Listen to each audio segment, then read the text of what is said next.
Good morning. मैं doctor Sushila योगाचार्य शुरू से हूँ। यूट्यूब और फेसबुक के लाइव सेशन में आप सभी का स्वागत करती हूँ। आज हम हमारी पूरी बॉडी के जो पैरों के पॉइंट हैं, हाथों के पॉइंट हैं, इसको हम किस प्रकार से प्रेस कर सकते हैं। हमें मान लो बिल्कुल भी ध्यान नहीं है तो हम कैसे कर सकते हैं, इसके बारे में हम थोड़ा सा जानने की कोशिश करेंगे। तो हमारे शरीर में मतलब हमारी नाभि से जो ऊपर का भाग है, इसके सारे पॉइंट हमारे हाथों में, और हमारी नाभि से नीचे का जो भाग है, ये सारे पॉइंट हमारे इस पैर के तलवे में। तो आज मैं आपके समक्ष पैर के तलवों के जो भी स्थिति है, हम किस किस प्रकार से दबाने की कोशिश करें तो हमारा ठीक है शरीर है वो ठीक हो सकता है।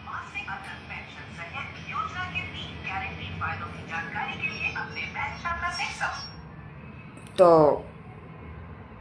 हमें क्या करना है, जैसे हमारी ये पूरा जैसे पैर में भी हैं और हाथों में भी, जैसे हम पूरी जैसे हमारी ये रीढ़ है, यहाँ से लेकर के सर्वाइकल से लेकर के नीचे लोम्बर भाग तक पूरी रीढ़ है, वो हमारे यहाँ का जो शुरुआत से यहाँ अंगूठे से लेकर के और ये पूरी यहाँ से जो चलती है यहाँ एडी तक, ये हमारे पूरे रीढ़ के पॉइंट है। इसमें अगर हम इसको प्रेस करेंगे इस प्रकार से,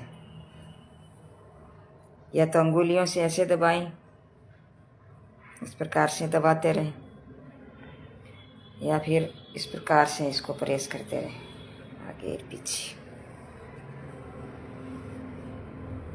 मसाज करते रहें। टाइम लगता है जब हमारी पगली में जब पसीना आ जाए तो हमें ये महसूस हो जाएगा कि मतलब वास्तव में हमारे पॉइंट्स हैं वो दबे। इस प्रकार से प्रेस करें। और हमारे जो घुटने हैं, इसकी अगर प्रॉब्लम है तो हमारी जो ये पैर की एड़ी है, इस एड़ी के नीचे का भाग है, इस नीचे का भाग, इसको इस प्रकार से जमीन पर ऐसे प्रेस करें 15 बार, 20 बार, 100 बार, कितने बार आप जितना करेंगे। दोनों पर एड़ी हैं, उस दोनों एड़ियों को करने की कोशिश करें इस प्रकार से।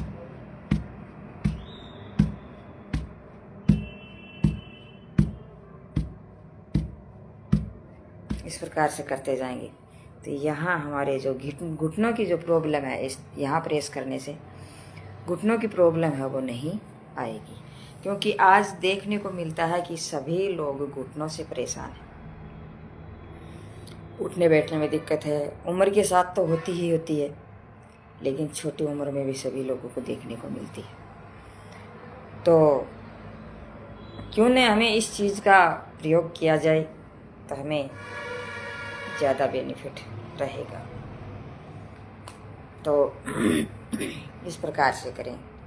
ये हमारी स्पाइन है। स्पाइन का क्या है आकार, एस आकार का, इस प्रकार से एस आकार की हमारी स्पाइन होती है। तो इसको हम इस प्रकार से हमारी एडी को प्रेस करेंगे इस प्रकार से, तो हमारी पूरी स्पाइन है वो क्लियर हो जाएगी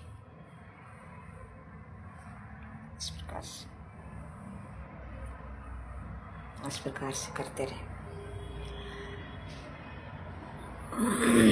और अगर हमारे शरीर में, जैसे हमारे मस्तिष्क में या हमारे हार्ट में कोई प्रॉब्लम है, तो हमारा अंगूठा है, इस अंगूठे को प्रेस करें, क्योंकि अंगूठा है ये हमारे माइंड को और हमारे हार्ट को है जो रिलैक्स देता है। इस प्रकार से प्रेस करें, अच्छे से करते जाएं, बहुत अच्छा प्रभाव पड़ता है इसका। और नहीं तो जैसे कहते हैं कि हमारे पास टाइम नहीं है, टाइम नहीं है, तो इस प्रकार से तो करते रहें, बैठे जहाँ भी बैठे हैं इस प्रकार से करते रहें, तो ये हमारे मस्तिष्क में बहुत फ़ायदा पहुँचाता है। और मस्तिष्क हमारे इस जीवन को चलाने के लिए बहुत ही महत्वपूर्ण कड़ी है। अगर इसको हम ठीक नहीं रखेंगे तो हम उठपटांग काम करते रहेंगे।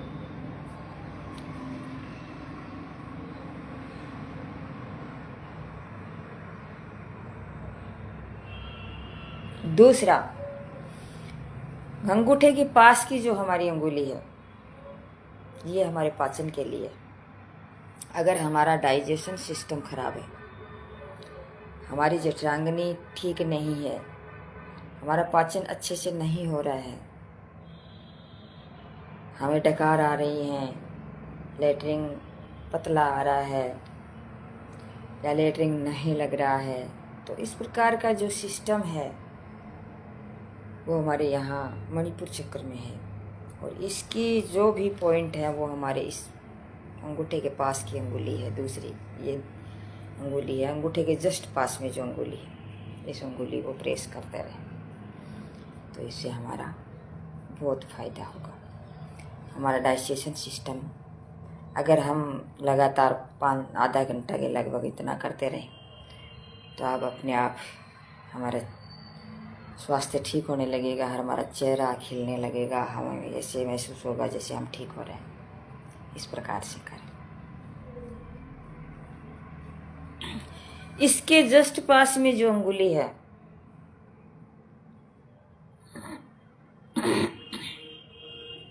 ये हमारे ब्लड प्रेशर की सर्कुलेटरी सिस्टम। तो अगर इसको प्रेस हम करेंगे तो हमारा जो शरीर का जो सर्कुलेटरी सिस्टम है वो सही होगा। हमारा ब्लड का है, धमनियों का है, हमारे ये हमारी जो क्या बोलते हैं कैपिलरीज का है,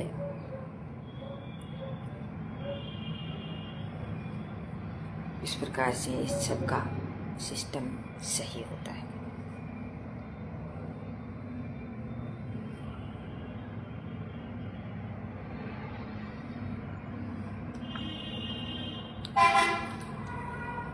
और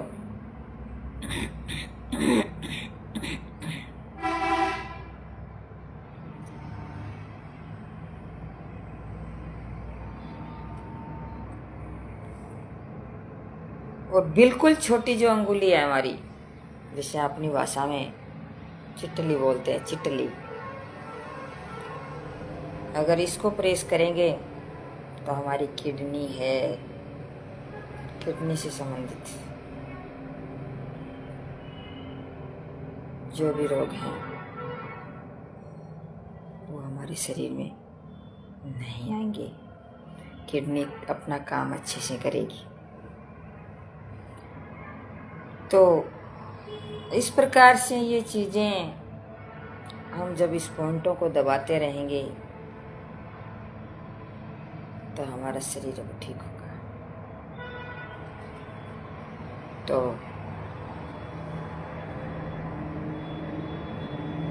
इस प्रकार से इसे प्रेस करते रहें। पूरी पगथली, हथेली, और जैसे पूरा जैसे हमें ध्यान नहीं है, मान लो इसका पूरा मैटर हमें पूरा ध्यान नहीं है, तो इसको ऐसे करके रगड़ते रहें, खूब रगड़ते रहें और उसको ताली बजाते रहें ऐसे पूरी पगथली पे। इस प्रकार से करते रहें।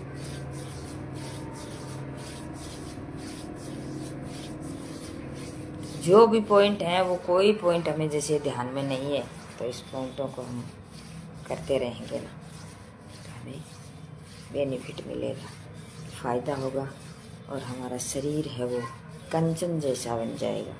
हम सारे दिन भर खिलते रहेंगे, हमारा चेहरा भी खिलता रहेगा, तंदुरुस्त रहेंगे। मजबूत रहेंगे, मसल्स मजबूत होंगे, हड्डियाँ मजबूत होंगी, बोन मेरो मजबूत होगा, ब्लड का सर्कुलेशन अच्छा होगा। इस प्रकार से करेंगे फायदा।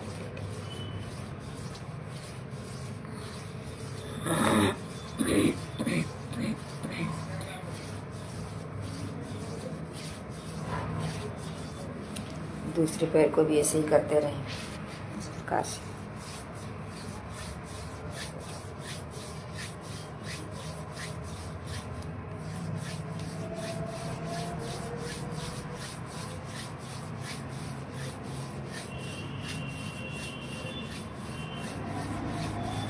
इससे क्या है कि जैसे करेंगे तो यहाँ का ब्लड का सर्कुलेशन तो अच्छा होगा, यहाँ गर्माहट मिलेगी, ताप मिलेगा, दाब मिलेगा।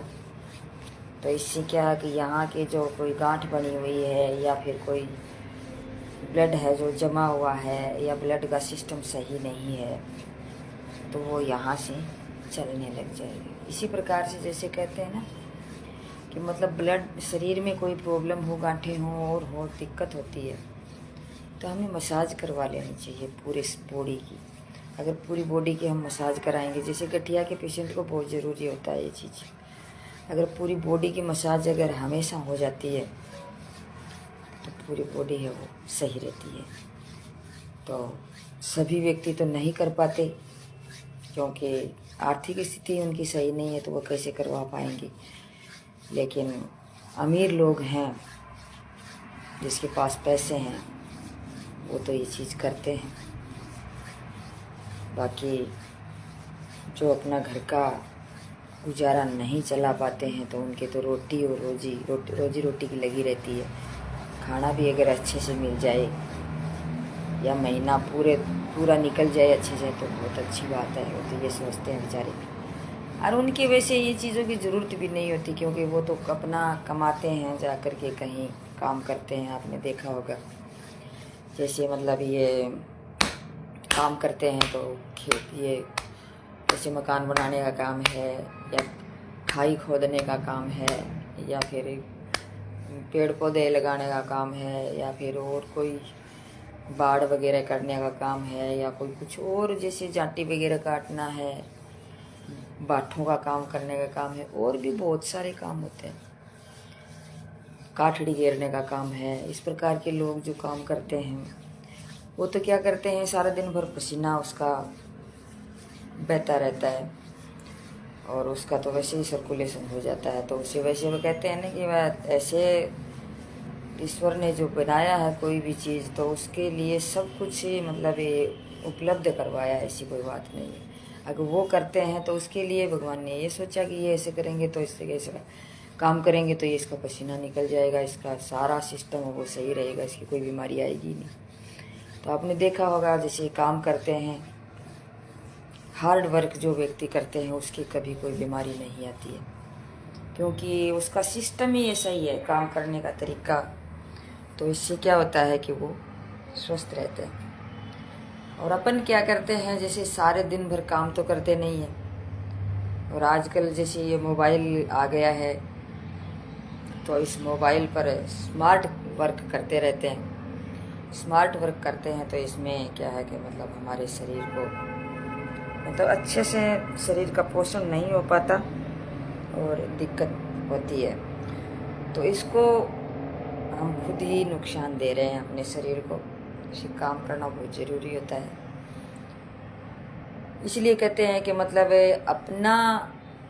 अपनी रोजी रोटी खुद कमा करके खुद खाओ ताकि मतलब आपको मतलब शरीर भी है जो ठीक रहेगा। इससे कमा के खाएंगे तो काम बहुत मिल जाता है। काम का कोई छोटा और बड़ा नहीं होता।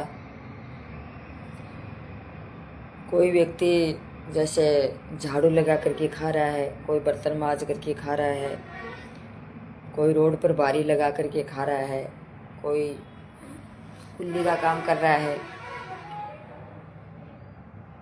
कोई लैट्रिन साफ़ करके जो मतलब वो कुई वगैरह साफ़ करके काम कर रहे हैं। सभी अपना अपना काम कर रहे हैं, बेचारे कर रहे हैं और वो स्वस्थ भी हैं, उसकी बीमारी आती भी नहीं है।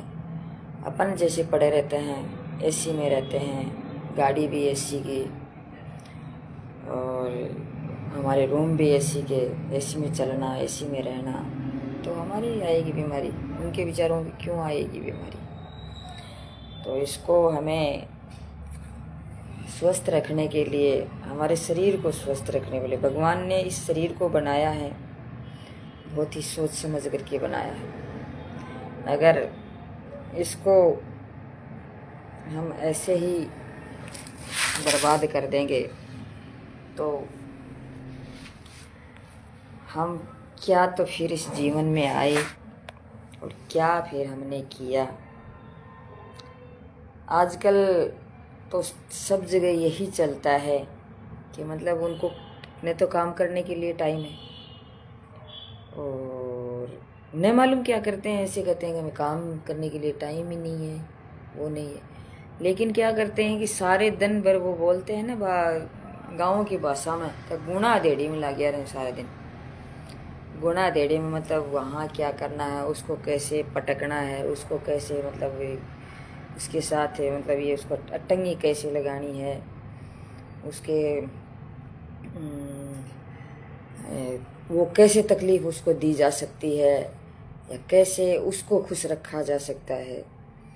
इस प्रकार की अगर हम दिमाग में फितूर बिना मतलब का अगर रखेंगे तो दिमाग स्वस्थ कैसे रहेगा और कैसे हम ठीक हो पाएंगे। तो आप देख लो, इस दुनिया में देख लो, अपने भारत में देख लो, चाहे विश्व में देख लो, विश्व में तो फिर भी लोग मस्त रहते हैं क्योंकि वो इन चीज़ को जानते हैं कि स्वास्थ्य से बढ़कर कोई चीज़ नहीं है।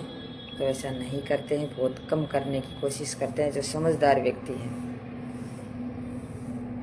और जो समझदार नहीं हैं वो किसको किस प्रकार से तकलीफ़ दी जा सकती है, इस चीज़ में सारे दिन भर खोए रहते हैं।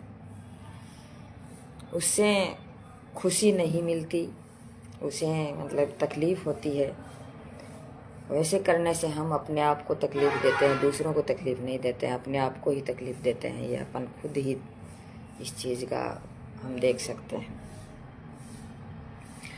हम खुश तब रह पाएंगे जब सभी का भला करेंगे, सभी के साथ अच्छा व्यवहार करेंगे। हाँ चलता है, बहुत से लोग करते हैं कि इसे वो करना ये करना। अब सभी का मैं क्या बखान करूँ, मैं कि जैसे मुझे बखान करते हुए भी शर्म महसूस होने लग जाती है क्योंकि ऐसी चीज़ें कोई करने वाली नहीं होती हैं। घटनाओं की जो घटनाक्रम जो हैं वो करते हैं तो हमें शर्म सी महसूस होती है। अपने विचारों को पुष्ट करने की अगर जब हम सोचते हैं तो वो तो हमारे लिए बहुत ही बेहतर तरीका है। ज्ञान प्राप्त करने की सोचते हैं तो ये भी बहुत बढ़िया तरीका है। और अनुभव प्राप्त करते हैं, ये भी बहुत बढ़िया तरीका है। अपने नैतिक मूल्यों का पालन करते हैं, बहुत बढ़िया बात है। अगर इसका हम पालन करते हैं, इसको हम फॉलो करते हैं तो देखो हमारा जीवन है, इस जीवन इस धरती पर जब आए हैं तो ये सार्थक है, अन्यथा ये जीवन निरर्थक है। पहले हम कोई भी काम है गलत करेंगे, किसी के साथ गलत करेंगे, जैसे कहते हैं ना एक झूठ बोलते हैं उसके साथ हमें 10 झूठ बोलनी पड़ती है। तो एक गलत काम करेंगे उसके साथ हम 10 काम गलत करने पड़ेंगे। और फिर अगर हमारे पास कोई समस्या आ जाती है तो उनको सुधारने में, उस 10 कामों को हम सुधारने में लग जाते हैं, 10 काम सुधारने लग जाते हैं। क्योंकि कभी हेड और कभी टेल, ये आता ही रहता है। तो इन चीज़ों में खोए रहने से अच्छा है मस्त रहने का प्रयास करें, योग करें, किसी दूसरे के साथ अच्छा हो रहा है इससे कोई जेलेसी न रखें, खुश रहें उसको भी, हाँ देखो कितनी बढ़ोतरी कर रहे हैं, कितना विकास कर रहे हैं, बहुत अच्छी बात है। जले नहीं किसी को देख करके ऊंचा चढ़ते हुए, और किसी का बुरा कभी न करें। एक दिन ये ईश्वर है, ये हमारा फैसला अवश्य करेगा। लेकिन ऐसे नहीं, बैठे बैठे रहने से नहीं। बैठे बैठे रहने से तो क्या होगा, आपका स्वास्थ्य ही खराब हो जाएगा। कर्म करते हुए, निष्काम कर्म करते हुए आगे बढ़े। तो इस प्रकार से हम जब करेंगे, स्वास्थ्य लाभ लेंगे, आगे बढ़ेंगे, तो हमें फायदा होगा। कोई भी व्यक्ति है, किसी को नीचा गिराने से कभी ऊंचा नहीं हो सकता, महान नहीं हो सकता।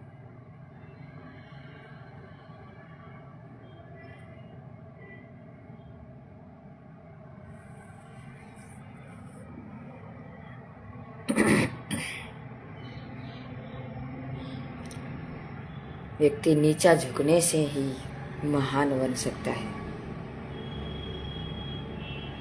जैसे कहते हैं ना कि ऊपर थूकने से क्या है कि वो ऊपर, अगर ऊपर की तरफ हम थूकेंगे तो नीचे ही पड़ेगा आकर के। वो ऊपर कभी नहीं रह सकता, वो नीचे ही गिरेगा आकर के। तो इस प्रकार से हमें हमारा जीवन अगर अच्छे से जी करके जाना है तो सभी को भला करना है, बहुत ज़रूरी होता है। और बाकी मैं तो देखो किसी को क्या समझाऊं, मेरे से तो बहुत ज़्यादा समझदार व्यक्ति बैठे हैं जो इस जीवन को समझते भी हैं और इस समाज को और इस राष्ट्र को दिशा भी देते हैं। उसको किस प्रकार से हम मतलब चैलेंज कर सकते हैं, और करना भी नहीं चाहिए। व्यक्ति को कभी भी ऊपर मुँह करके नहीं चलना चाहिए, झुक करके चलना चाहिए। व्यक्ति झुकने वाला व्यक्ति हमेशा ही सुपर रहता है। तो बहुत ज़्यादा मैं नहीं कहना चाहती हूँ, क्योंकि अपनी अपनी जगह सभी समझदार हैं। अपनी अपनी जगह जो काम कर रहे हैं बढ़िया ही है, अपनी स्थिति के अनुसार कर रहे हैं, वो अपनी सोच के अनुसार कर रहे हैं, बहुत बढ़िया बात है, करना भी चाहिए। हम कोई किसी दूसरे को हम नहीं बदल सकते, हम अपने आप को बदल सकते हैं। तो मैं तो एक सीखने में स्टूडेंट की तरह हूँ और अपने आप को बदलने का प्रयास करती हूँ, अपने आप को सुधारने की कोशिश करती हूँ, अपने आप को ज्ञान प्राप्त करने की कोशिश करती हूँ। हो सकता है जितना, अगर किसी को बुरा लगे तो मैं अपने शब्दों को वापस लेती हूँ, और अगर मेरे से अगर कोई कुछ ग्रहण अगर होता है, कोई चीज़ आपको कुछ अच्छा लगता है तो ग्रहण करने की कोशिश करें।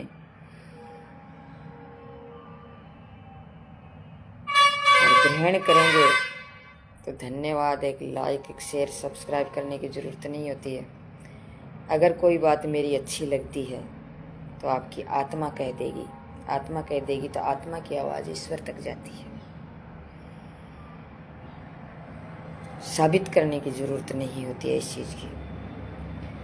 किसी को हम साबित करेंगे, अगर मान लो साबित करना चल देंगे किसी चीज़ को, तो पूरी ज़िंदगी बीत जाएगी, पूरी लाइफ बीत जाएगी, साबित करने में ही रह जाएंगे। क्योंकि इस दुनिया में जीना बहुत मुश्किल है। आज मैंने महसूस कर लिया है इस चीज़ को। मुझे बखान भी ज़्यादा करने की ज़रूरत नहीं है, इस चीज़ को सभी समझते हैं, कौन किसके लिए क्या करता है क्या नहीं करता है, सब समझ आता है। लेकिन मेरा कहना यही है, अच्छा नहीं लगे तो मेरे शब्द वापस ले रही हूँ, लेकिन कहना यही है कि जब हम अच्छे कर्म करते जाएंगे तो इस चुनौतियों को पीछे छोड़ते हुए आगे बढ़ जाएंगे। और नहीं तो यहीं के यहीं रह जाएंगे जीवन में। और सबसे खतरनाक चीज़ ये है कि सबसे घटिया चीज़ कि मतलब व्यक्ति है वो धन के पीछे भागता फिर रहा है, एक एक रुपए के लिए भाग रहा है। मतलब मुझे ये चाहिए, मुझे ये चाहिए, इतना धन चाहिए। क्या लेके जाएंगे, कहाँ? कुछ नहीं लेके जाएंगे। इस जीवन में जो हम जिएंगे, जितने जीवन जन्मे हैं तब से लेकर के जितनी हमारी जीवन है, उसमें पैसे पैसे पैसे पैसे, धन धन, किसी से ईर्ष्या ईर्ष्या, गुस्सा गुस्सा करते चले जाएंगे। लास्ट में जब हमारा जीवन अंतिम अवस्था में आएगा, हार्ट पासली, हमारे ब्लड प्रेशर, हमारा दिमाग, हमारा शरीर, हमारे पैर, आंतें, फेफड़े, किडनियाँ सब काम करना बंद कर देगी। मैं किसी का क्या उदाहरण दूं, हालांकि अपना काम चला रहे थे माता पिता मेरे। माताजी अपने जीवन में संघर्ष किया, बहुत संघर्ष किया, और संघर्ष के साथ जी कर के चली गई। कभी उन्होंने सुख नहीं देखा अपने जीवन में, लेकिन फिर भी वो खुश थी, क्योंकि 2 रोटी अगर भूख लगी है तो 2 रोटी कमा करके तो खाना ही पड़ेगा। तो अपना काम अपने आप से किया और कमाया और खाया। बीमारी में और संघर्ष में चली गई। अब सोचते हैं शायद हो सकता है, लगता है कि अब सुख के दिन आते, कुछ देखती, मेरा तो सभी बाकी पड़ा है।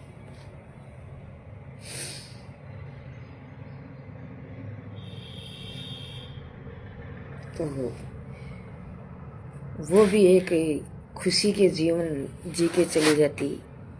हालांकि मेरे पिताजी हैं, उन्हीं के साथ रहे हैं, लेकिन मेरे पिताजी हैं वो हमेशा मस्त रहते थे और मस्त रहे हैं अपने जीवन में, और खूब कमाया है और खूब खाया है और स्वास्थ्य का ध्यान रखा है। तो आज मेरी माताजी 73 वर्ष की उम्र में चले गई, गुजर गई, 1.5 वर्ष हो गए हैं। लेकिन इस बीमारी में ही गुजारी है उन्होंने अपना जीवन, क्योंकि वो हर साइड के बहुत ज़्यादा सोचते थे।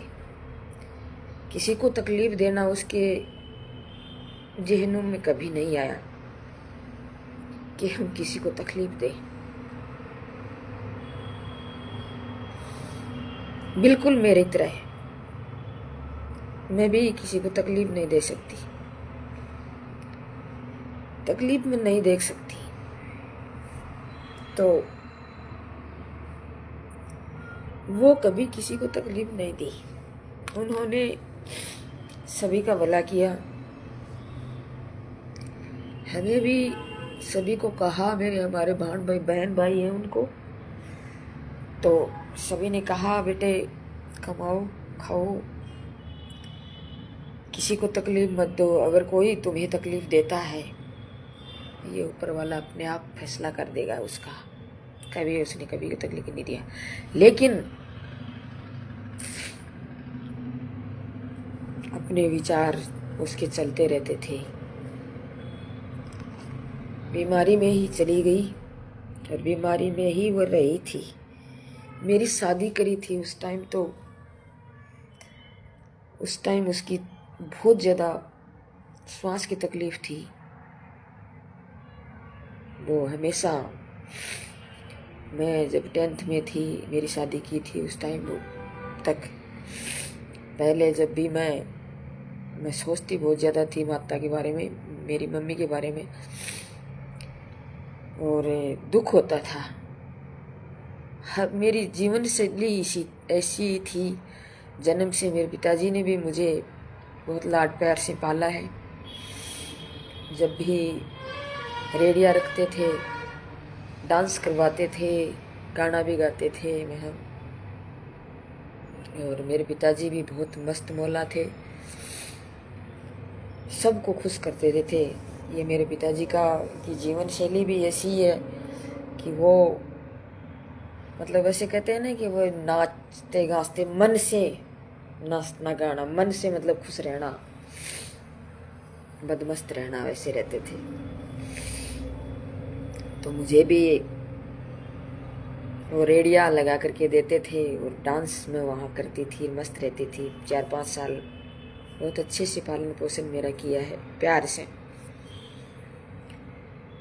तो माता जी क्या करती थी, जैसे श्वास उठता था तो वो, जब तक मैं जागृत रहती थी, जगी हुई रहती थी, पढ़ती थी, तो मेरे रूम में वो नहीं आती थी। जब मैं सो जाती थी तब आती थी, क्योंकि श्वास उठता था तो उसके सीटी की सी आवाज़ आती थी। वो सीटी की सी आवाज़ बाहर रहती, वो जैसे हमारी रसोई है उसमें रहती थी, अग्नि के सामने सेक करती रहती थी। लेकिन वो सीटी की आवाज़ तो मेरे दिमाग में बजती रहती थी, वैसे रहता रहता कि मम्मी तकलीफ़ में है। लेकिन मैं सो जाती थी, उसके बाद में वो आकर के सोती थी, जानी नींद आ गई है। और सुबह जब 4 बजे 5 बजे उठेगी तो इतने में हम बाहर वापस चले जाएंगे, तो पता नहीं चलेगा। लेकिन रात को मन रहता था कि कहीं तकलीफ़ में तो नहीं है, तो जाग आ जाती थी जब भी उसके वो चूंचाट जो सुनता था इस श्वास का। तो समस्याओं को मैंने जन्म से ही करीबी से देखा है। तो अब मैं क्या इस समस्याओं से डिगने वाली चीज़ नहीं हूँ। तो वो लेकर के चली गई आगे। अब वो सुख के दिन आते, देख करके जाती। अगर 5-10 साल अगर आगे निकलते तो मुझे ऐसे लग रहा है जैसे अब आगे खुश सुख के दिन उसको मिलते। पिताजी तो हमेशा ही इस समस्या में रहे थे, लेकिन उसमें इतनी ताकत थी। आज भी जैसे 83 वर्ष के हैं, लेकिन उसका मन, उसके खाने का तरीका, उसके रहने का तरीका मस्त मौला है। जैसे हम एक सीढ़ी से नीचे उतरते हैं तो हमें संभल संभल के चलना पड़ता है, और वो 10-12 सीढ़ियाँ हैं, वो एक साथ पार करके नीचे कूद जाते हैं। और ऊपर पकड़ के, जैसे ऊपर गटर वगैरह होती है, उसको पकड़ के ऊपर नाक लगा देते हैं और उससे ऊपर के नीचे घूम के हाथों के बीच से नीचे होकर के नीचे आ जाते हैं। तो ये मस्त रहने का ही कारण है।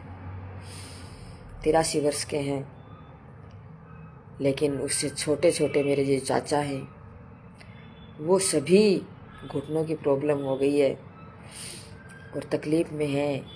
बंक उनके पड़ा हुआ है, धीरे धीरे चल रहे हैं। और सभी कहते हैं कि मोहन भाई आपने ये क्या किया, इतना वास्तव में तुम इतना कर्म करता है, इतना मेहनत करता है, तो हम तेरे से छोटे हैं लेकिन हम बैठ गए, और तू है जो वैसे ही मतलब उड़ान भरता रहता है। तो ये बात है, मस्त रहते हैं, किसी का बुरा नहीं करते हैं, अच्छी सोचते हैं, सभी की अच्छी सोचते हैं। आज भी यहाँ हम रहते हैं तो ये सोचते हैं जैसे कहीं तकलीफ़ में न हो। और आज भी मेरा गांव से पानी मेरा पिताजी पहुंचाते हैं, व्यवस्था करते हैं सभी। आदमी जब एक भी पानी का जो लोटा लेकर के आते हैं तो उस लोटे में भी लोग क्या करते हैं कि ये लोटा मेरे को कह दिया कि मेरे लोटा पानी का लेके दे, मेरे से नहीं लाके दिया जाता। यहाँ भी पहुँचा रहे हैं। और जयपुर मैंने शिक्षा शास्त्री की थी। 20-20 किलो के ड्रम होते थे, वो ड्रम मेरे पिताजी मेरे साथ लेकर के जाते थे। और जयपुर भी 9 महीने मुझे पानी पिलाया है। उसका पानी तो क्या, वैसे माँ बाप का कर्ज तो कभी नहीं चुकाया जा सकता, लेकिन मेरे माँ बाप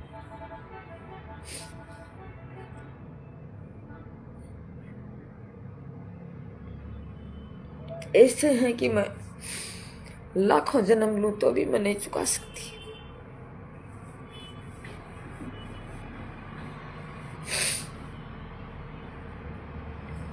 मन के साफ, किसी को तकलीफ नहीं देना चाहते।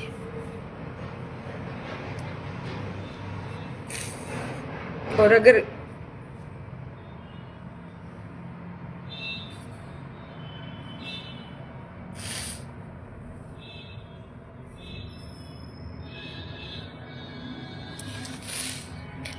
मानो परिस्थितियां खराब हो, हम उसके लिए कुछ कर नहीं सकते तो नहीं कर सकते, तो नहीं किया तो नहीं किया, लेकिन अब हम उसके लिए उसके गुणगान तो कर सकते हैं। गुणगान करने में ये भी कोताही क्यों बरतते हैं अपन। माँ बाप का कोई कर्ज चुकाया जा सकता है? नहीं चुकाया जा सकता। एक माँ जो अपने बच्चे को गोद में रखती है, कितने साल उसको पालती है, कोख में रखती है, 9 महीने पालती है। आज देखो, एक उदाहरण देती हूँ मैं, मतलब एक माँ मतलब 9 महीने 2.5-3 किले को हमेशा पेट में रखती है, मतलब गर्भाशय में रखती है, और अच्छे से काम करती रहती है। किसी को ये भी आभास नहीं होने देती कि मुझे तकलीफ हो रही है। तो उस उदाहरण दूँ कि एक बच्चा था, मैं वैसे इसको कोई अन्यथा में न ले, किसी के लिए नहीं कह रही हूँ मैं, बस मैं अपना जीवन जीना चाहती हूँ। मैं किसी को ये नहीं कहती कि कोई मेरे लिए मतलब मेरे को तकलीफ दे नहीं दे। अगली किसी की कोई भी हो, किसी की मर्जी है, कोई खास बात नहीं है, और न मैं उसको किसी को तकलीफ देना चाहती। बस मेरे व्यवहार से मैं कुछ महसूस कराना चाहती, महसूस अपने आप ही अगले को हो जाता है। अगर समझदार है तो, नहीं है तो कोई खास बात नहीं है, आगाह करवाने की ज़रूरत भी नहीं है मुझे। तो एक बच्चा था, तो वो तकलीफ दे रहा था किसी को, तो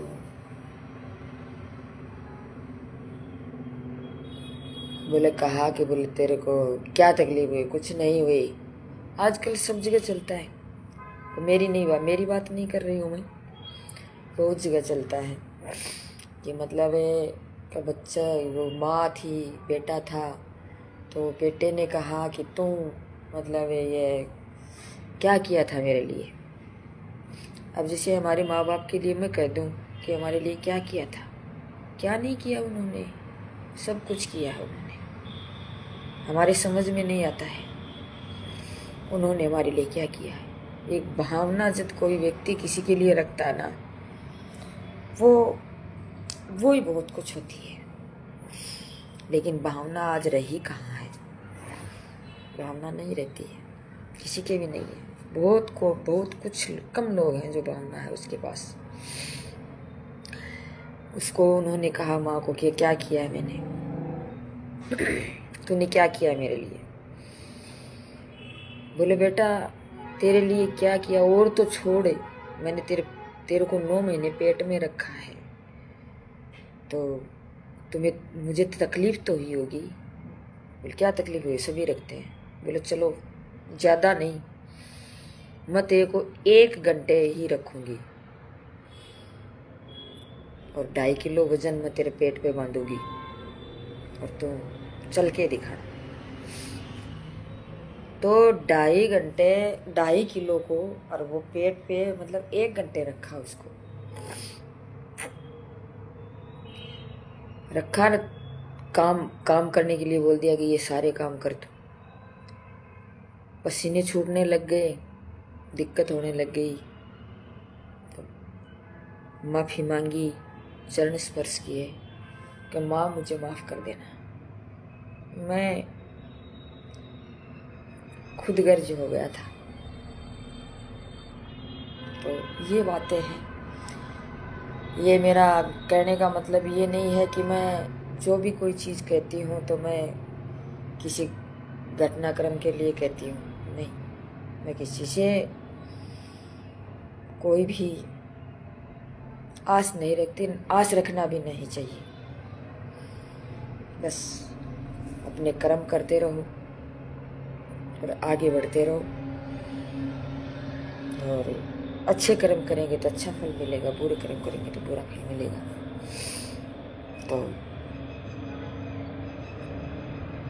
माँ चली गई, पापा है, ये भी एक दिन चले जाएंगे। वो कहते हैं ना, माँ बाप जन्म दे देते हैं लेकिन इस दुनिया से छोड़ करके चले जाते हैं, हमेशा साथ नहीं रहते। लेकिन किसी के नहीं रहते हैं भाई, हमारे कैसे रहेंगे। लेकिन कोई खास बात नहीं है, तो उनका गुणगान तो करेंगे ही करेंगे। ये तो इतना तो हमारा फर्ज बनता है। तो आज बस इतना ही। मैं डॉक्टर सुशीला योगाचार्य अपनी वाणी को विराम देती हूँ।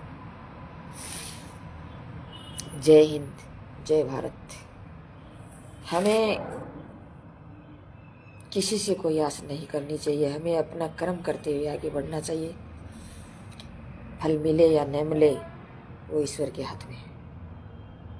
जय हिंद, जय भारत।